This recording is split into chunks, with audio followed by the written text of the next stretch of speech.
Hi, everyone. Welcome to our live Q&A with Amanda Diekman. We're so happy to have her today. I'm Ruth from PDA North America. I'll let her give herself a quick introduction, and then we'll go right into our questions. Hi, I'm Amanda Diekman. I'm online as Low Demand Amanda. I'm an adult PDA, late diagnosed, and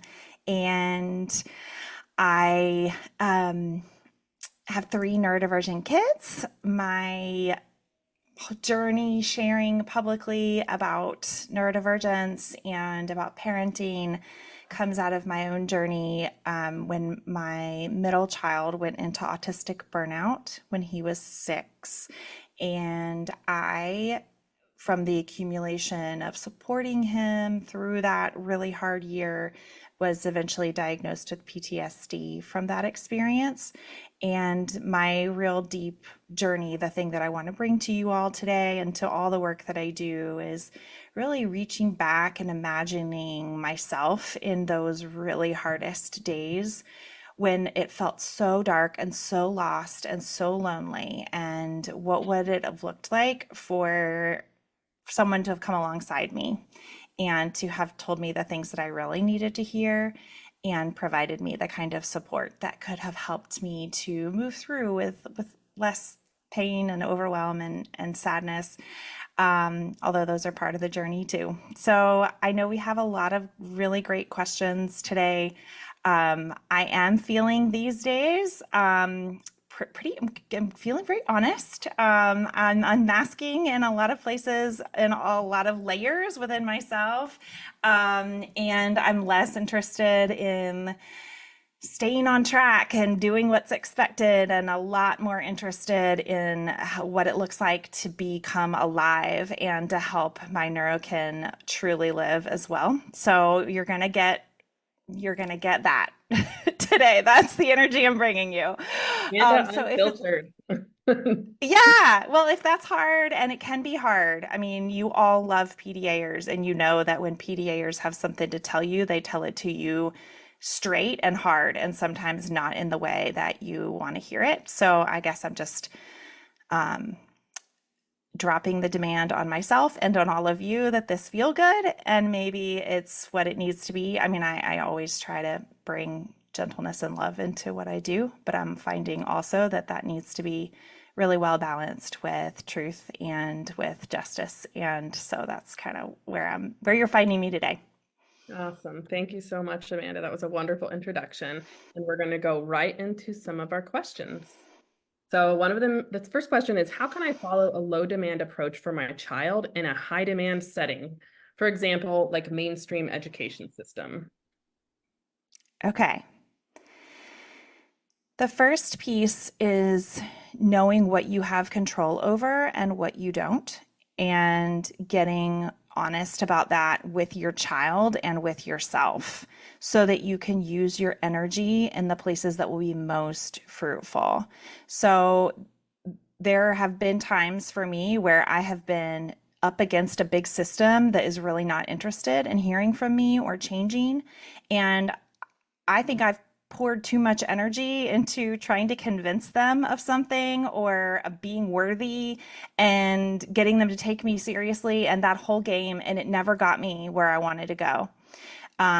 So I think that my wisdom on this is lately I've been making a little chart for myself when I'm facing something that really matters, but it's a high demand situation. And I make a series of 4 squares, and I divide it along several lines.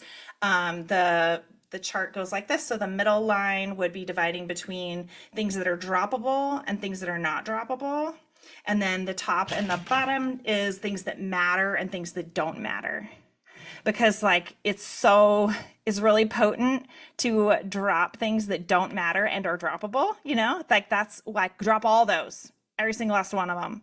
And then the things that do matter and aren't droppable, it's like, okay, I better put my best work there into breaking down big demands into tiny demands and figuring out, okay, let's say it's not droppable to attend for 4 hours a day every day. Like that's the minimum of what school requires. And so then what does that actually look like? Well, does it have to be at the first thing in the morning to middle of the day, or do we have to get there by a certain time in order to start the 4 hours? Can I drop the way that we get into school, or what happens during those school days? Like, you figure out, okay, this is the part that's not droppable, but there's usually always tiny demands within that are droppable. And then that's a focus for your advocacy.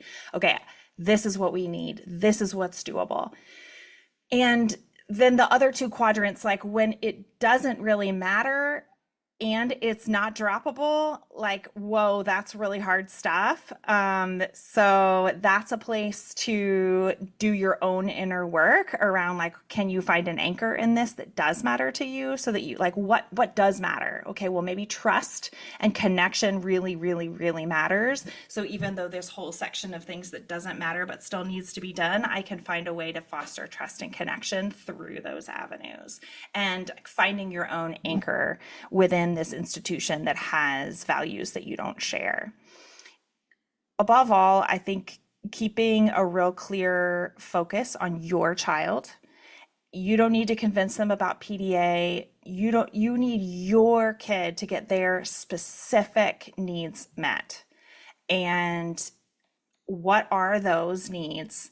And do not let go of the truth that your kid matters, and that they deserve safety, and that they deserve accommodation. Hit that one hard every single day, because that is a universal truth. And hopefully the good people within the institution will find you and align with you and help you to get those needs met for your kid. Thank you, Amanda. That's such a good one. I find myself struggling with that one because I'm such a people pleaser too. And it's so hard to, like, constantly not try to please everyone all the time. So that was really strong, good advice. I appreciate that for myself as well. How can I explain my child about his or her PDA profile when they are not ready to embrace a neurodivergent identity? You don't. Yep. Right. Do you want me to say more? You don't have to. We have a lot of questions. I think that's a good. I think waiting till they're ready. Yeah, I mean, what is it that you're hoping it will do? Because it could be your energy of, like, well, if you just knew you were PDA, then maybe you wouldn't melt down so much, or maybe we could actually have a conversation about this, or maybe you'd read the book with helpful tools. And it's like, well, that might be why they can't read the book. So go ahead and drop all that deep stuff and accept the kid you have right in front of you and love them right where they're at. Yeah. Suggestions on how to support a kindergartner who wants to play with peers but gets upset if things don't go exactly how they want. Just a second. I'm going to tend to my kiddo. Yes, Lucky. When are you going to be done? Like 4 hours? No, not 4 hours. This one's a really fast one. Okay. Where it's like a rapid fire. Okay, you tell me when it's gonna end. Okay, let's say 20 minutes. Okay. Bye. Bye. I always tell people I'm not faking. This is my actual real life. I'm squeezing every moment that I can. And we'll see how this goes. Once we start the countdown and the checking on the time, things can kind of devolve quickly. So the question was, now it's gone. Say it again. Yep.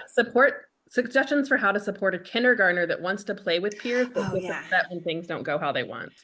Oh yeah, tender heart. I think cultivating a lot of compassion for that kid, because we have these sense of values that, like, good kids share, and good kids let other kids win sometimes, and good kids don't hit or yell or scream when they're upset. And so likely this particular question is already fostering a sense of badness and identity within your kiddo. And so that, I think, is the first thing, is just like tenderness, softness. Oh, what a suffer spot. That's just such a hard thing about being a young kid. We really expect a lot out of our young kids. Like, we don't expect adults to share very often, if at all.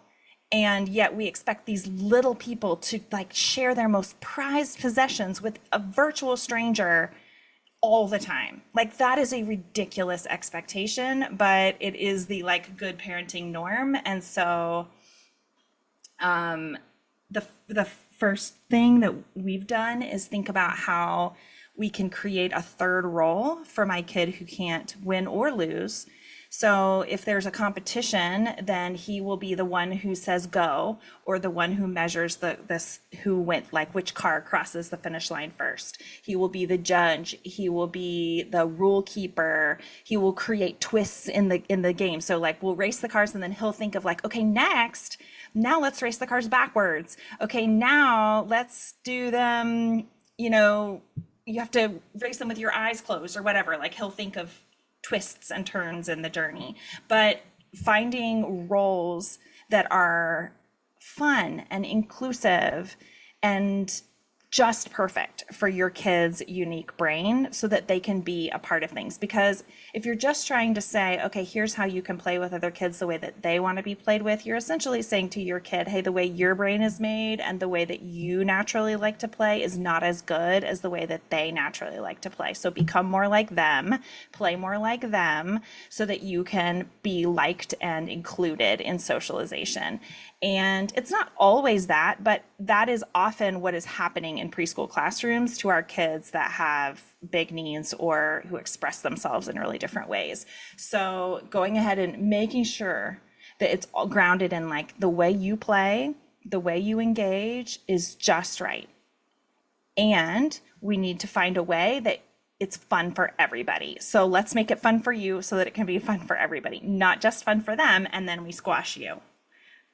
Because that doesn't really work out all that well. It either makes our kids really internalize and then they explode later on another kid or in another situation, or they externalize and then they're sent to the corner so they can calm down and they get excluded from the play anyway. And that sucks. Yeah, thank you So so much. let them win, let them be in charge, let them make the rules. Like that's what play looks like for our kids. So let them. Someone has followed up asking, like, how does that work in a school setting, though? I always think that there's a third role to play. I think we've never had a situation where there was a game that involved competition, and what we say around our family is not like my kid has to win, but my kid doesn't feel safe in competitive games. And so we play competitive games at home where he's guaranteed to win because that is an environment that we can share. But in a school setting, I would say my kid doesn't feel safe in competitive environments. And when my kid doesn't feel safe, they're going to express that not safety in X, Y, and Z way, which is whatever their threat response looks like. And so how are we going to change? Like, does it have to be competitive? Is there some way that you could create another environment that is non-competitive? If it has to be competitive, what is a role of competency or control that you can put my child in where they are not a part of the competitive environment, they are more a part of the leadership of that competitive environment? That gives them enough safety to be in a space where competition is happening. Or if that third role can't be found, then let them opt out and leave the room, leave the space entirely until the competition is over and they can return.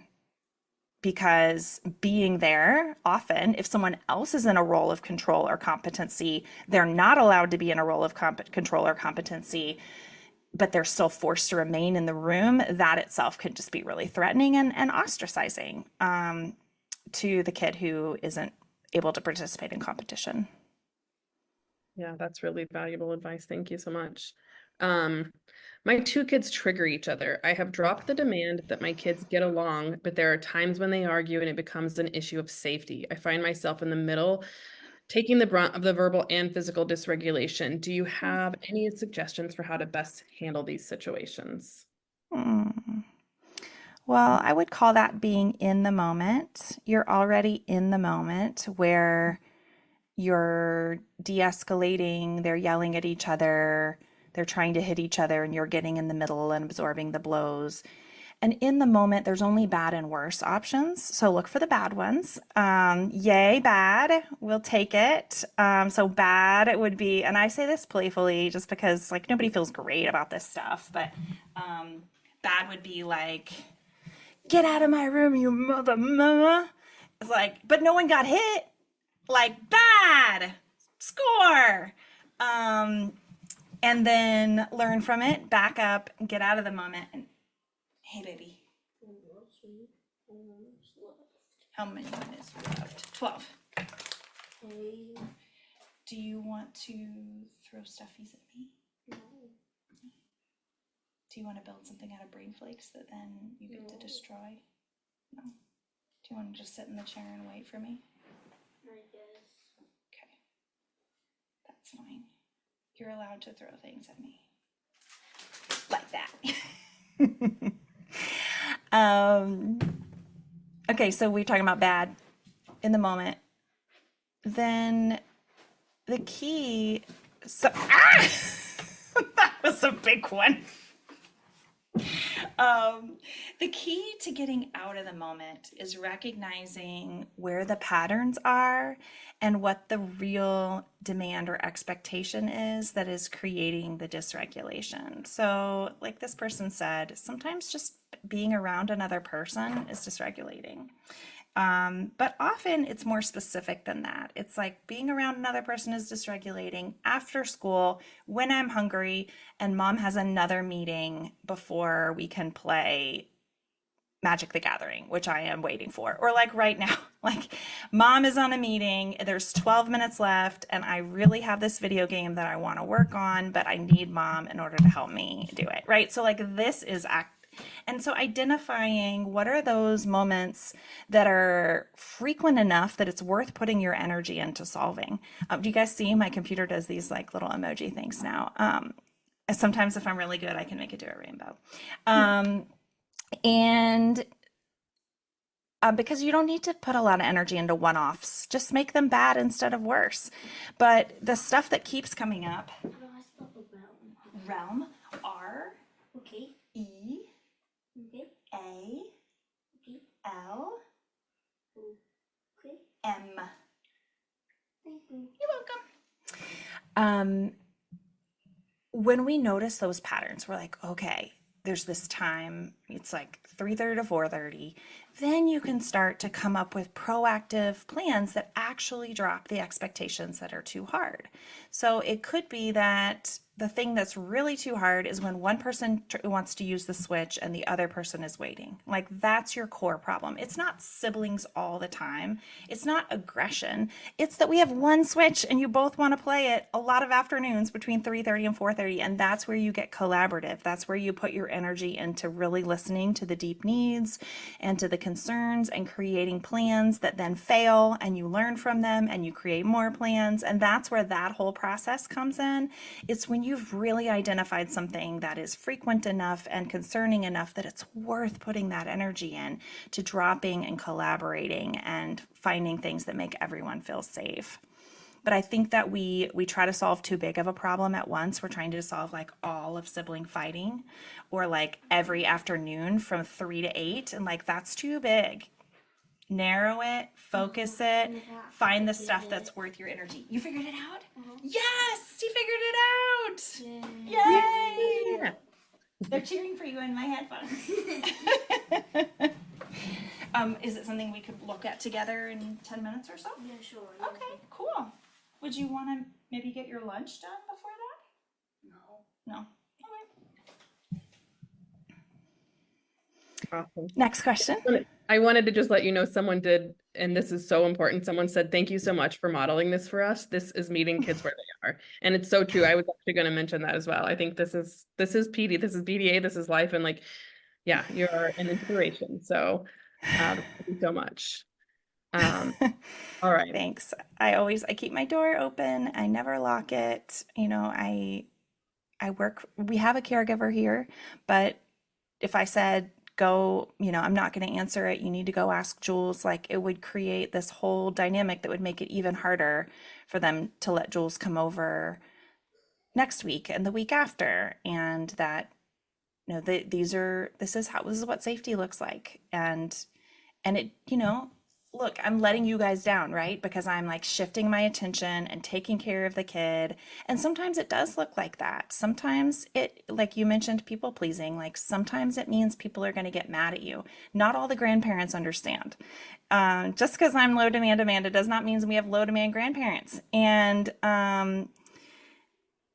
and that's okay.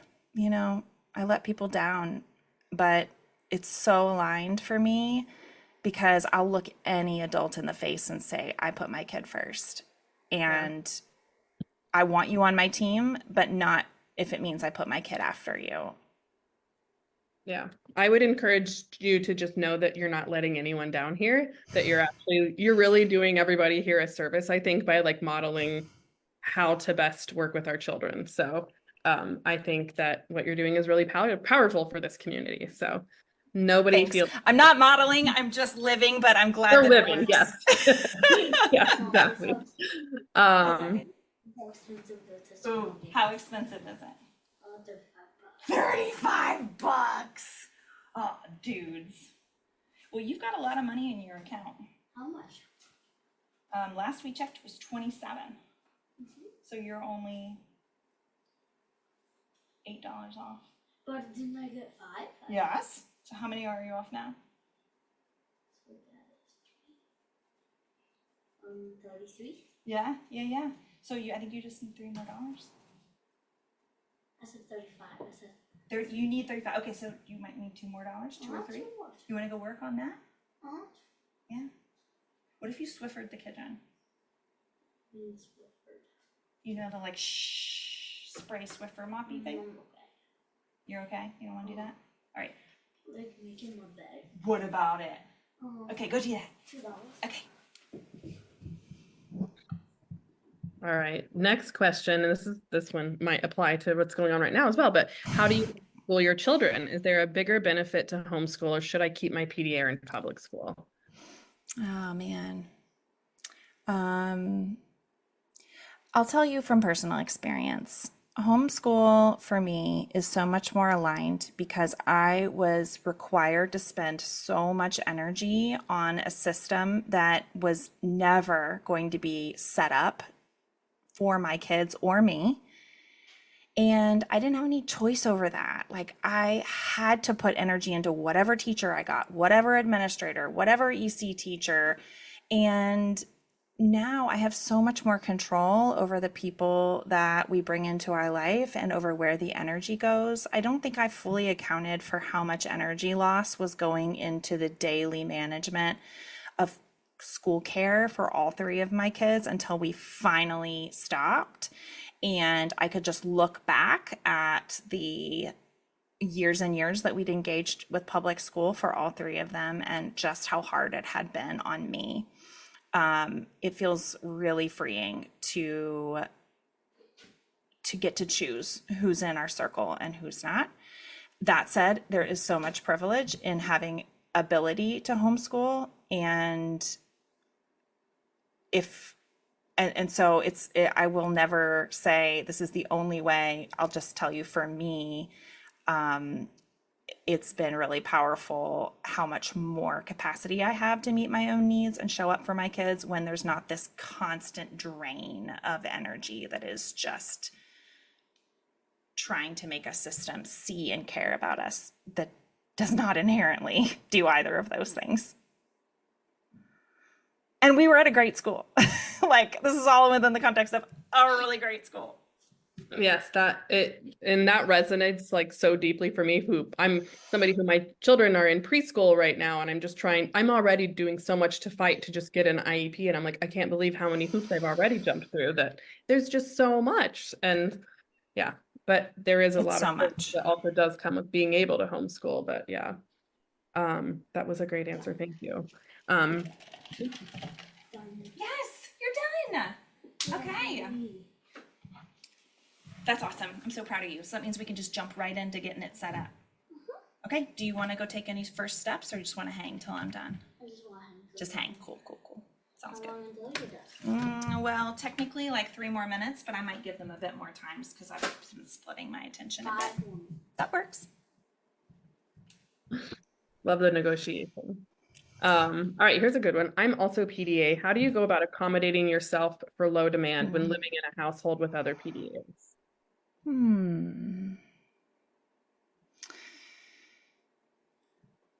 At the deep level, I think a lot of it's about ableism. finding my own internalized ableism, the places that, so I define ableism as that belief that there's one right, best way to be a human, and that to the degree that we approximate that, we deserve love and care and respect, and that when we diverge from it, we are less deserving of a love, care, and respect. And I create that for myself all the time. And of course, it intersects with sexism and like the expectations of what a woman and a mother is supposed to be. Like that, I'm also, there's all of these other roles that are piled on top of it. And then finally, like a homeschool parent and all of the roles that are layered on top of that, and all of the internalized beliefs that that leads me to, because those deeply internalized beliefs are triggering my threat response just as much as my kids being really loud or, you know, not having like a certain schedule, although that doesn't really bother me anymore, but it used to. So I guess, yeah, the deep work, like we're always going to get the most fruit from the deep work, but the deep work is really hard and takes a lot of support to get to those deeply held wounds and places that we most needed that radical acceptance when we were little and we didn't get it. And so instead we developed these protection systems of like, well, if I'm not loved just as I am, then I need to be this way so that I can be loved, because the thing that I can't imagine is not being loved. And peeling that back and figuring out, okay, how can I provide myself love and care just as I am? Because it's so much easier to drop demands when it's coming from a place of like, I am good and worthy just as I am. Then the demands kind of fall away like so much more easily. One little schema that helps me when I'm looking at a demand and trying to figure out how to drop it is this idea of the iceberg, that the demand itself is just the very tip. It's the part sticking up above the water, and that just below that is the positive expectation or belief that we have about the good life. So like a good mom would, or a good kid would, or good families do. And that belief system is just right underneath the demand, and it generates the demand. So we think, okay, good kids speak to their parents with respect. And so then when your kid yells at you, you say, don't speak to me that way. And you're just like, boom. And oftentimes we stop there though with those kind of beliefs. Either we don't interrogate them, or we kind of know that maybe they're not quite right, but we don't know what to replace them with. But beneath them is the particulars of our life experience that created those beliefs in the first place. So it might be something like, my dad was abusive when I was little and would yell at all of us anytime we stepped out of line, and I swore that I would never let anybody speak to me like that again. And I created this whole life of safety for myself, and I married a nice man, and I have cultivated kind friendships. And then this person comes into my life and begins to abuse me. I know it's your child, but it comes from that really deep stuff. And so that's where that belief system got created. And now that belief system needs to shift, because it doesn't encapsulate this experience that you're having with your kid, and it needs to grow, or it needs to change. And that dropping that in the moment, like knee jerk, hey, speak to me kindly, or that's no way to talk to your sister, or whatever is coming out of your mouth, that all you can do is kind of like stopper that stuff until you really shift what your belief system is about what it looks like to be a good human, and do that deep healing work around your own inner wounds. It's only going to be a band-aid until we go all the way down. That makes a lot of sense. I love that iceberg model that you talked about as well. All right, this will probably be our last question because we're already a minute over. But do you have suggestions for how to implement a low demand communication for PDAs in a public high school setting? Or in other words, how can parents help our schools get kids access to public school education? Okay, I want to make sure, because when I heard communication, I was like, ooh, low demand communication strategies, but I feel like that's not really what they meant. Can you help me interpret this question? I'm just a little lost on what they're really wanting to know. Yeah, I'm going to reread it again here. Do you have suggestions for how to implement low demand communication for PDAs in the public high school setting? In other words, how can parents help schools provide our kids access to a public school education? Maybe we'll just stick with the first half of that, of just like how to implement low demand communication for PDAs in the public high school setting. Yeah, okay. I'm going to draw on what I have learned from others in this. I often am speaking from lived experience, but I've never had a PDA high schooler, and much less in a public school setting, which I don't know if we're going to experience. I mean, I was a PDA in a public high school setting, but I can't. But most everything was bad about that, so I'd only be kind of imagining what a flip side would be. So, a couple of things. One is that sometimes the kind of accommodations that our kids need are not so drastic. Sometimes it feels like we'd have to remake the whole system for them to fit in. But I know that some accommodations that have been really game changers for high school PDAers is getting to choose what seat you sit in each class and who sits near you and who your co-worker will be on group projects, and having certain people be off limits. So both if that teacher is like, we're going to rotate, then I know a parent whose kid made a seating chart of all the possible seats that he would be comfortable sitting in, and then the seats around him, and the people he would be comfortable sitting in those seats. And that teacher agreed to use that rubric every time she remade her seating chart. That is extra work for that teacher, but it is doable. That is a doable accommodation, and it is completely transformative for his ability to be in that chemistry class. Another really needed accommodation is the ability to opt out without penalty. So providing ways for school to send work home, so that the student can choose on days where they just don't have the capacity to go or don't have the capacity to stay for the entire day. Another really important accommodation is no surprises, so no pop quizzes or sudden shifts, especially around evaluations and testing. Giving the kid notice, and also giving them multiple avenues for showing what they know, and that'll look different in different classes. But that can be decided on ahead of time, where the kid says, for this assignment, I want to do a video presentation from home instead of an oral presentation in class, or I want to do a Zoom call where everyone can watch, but I can do it from home.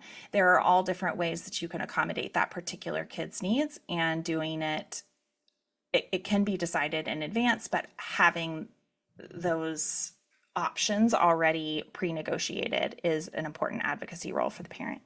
And then the final piece is giving the child, the teenager, as much roles for leadership and competency within the classroom as possible. So using their skills and their giftings often in leadership, in ways that can be ignored or missed in a traditional high school setting,